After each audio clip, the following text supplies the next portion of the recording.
Salam yoldaşlar, gününüz uğurlu olsun. Demək, növbəti danışacağımız əsərlərdən biri Su Həsrəti əfsanəsidir və əslində burada bəli, bir əfsanəvi xarakter daşıyır, amma belə deyək də hadisə. Amma Qanlı Daşda əfsanəni göstərən belə deyək də, indi deyirik əfsanədir falan da öz yerində, amma nəsə o qədər də gəlmir. Nəsə Su Həsrəti, bu da 6-cı sinifə yeni əlavə olunan əsərlərdəndir. Baş verən əsas hadisələrin ardıcıllığına baxacağıq. Karvan işğalçılar tərəfindən təqib olunur. Karvan deyir, gecə-gündüz neyniyirdi? Yol gedirlər. Su ehtiyatı qurtarmışdı artıq. Biz görürük ki, insanlar burada çarəsiz durumdadır. Adamları susuzluqdan dodaqları çatlamış, başları sinəyə enmiş, addımları ağırlaşmışdı. Gənclər çoxluq təşkil edirdi. Burada bəzən deyirlər ki, qocalar çoxluq təşkil edir, xeyr, gənclər.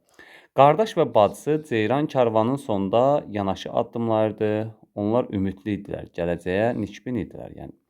Oğlan taqətdən düşmüş, bacısını geri qalmağa qoymur, özü ilə aparırdı. Bir neçə gün sonra hərəkət etmək daha çətinləşir, Ceyran artıq taqətdən düşüb yıxılır. Qardaşı Ceyrandan böyük idi. Qardaşı bacısının qollarını alır və karvanın ardınca gedir. 3 gün sonra oğlan da taqətdən düşür, hərəkət edə bilmir, artıq ümidləri üzülür, həyat eşqi belə dadına çatmır.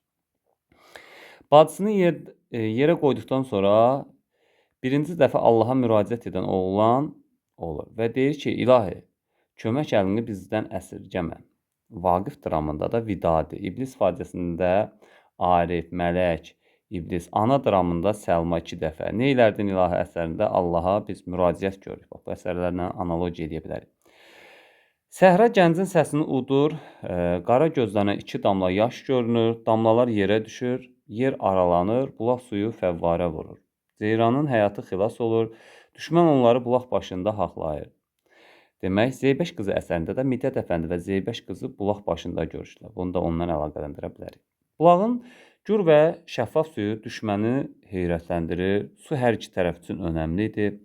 Düşmənin qoşunu sayca çox idi. Biz görürük ki, burada düşmənin qoşunu nə idi? Çox idi. İskəndərnamə poemasında da Daranın qoşunu 900 minlik, İskəndərin qoşunu isə 600 minlik idi.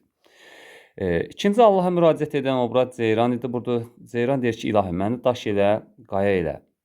Əllərini göyə qaldıran ağ paltarlı Ceyranın daş heykələ çevrilməsi düşmən və karvan adamlarını heyrətləndirir. Manqurt əsərində də Nayman ana quşa çevrilir. Hər iki əsərdə hadisələr səhrada baş verir. Bulağın suyu quruyur və düşmən suya müraciət edir və deyir ki, su qayıt, amma su qayıtmır. Düşmənlər bulağa çatanda artıq səhra bulaq suyunu sorub bitirmişdi. Səsli qız, Vaqif dramı, Zeybəş qızı, Qazanın evinin yağmalanması boyu, Qanlı Daş, Su Həsrəti əsərlərdə düşmənlə mübarizə motivi əsərdə üstünlük təşkil edir. Yəni əsərdə vacib, yəni bu ardıcıllıqları demiş olduq. Belə.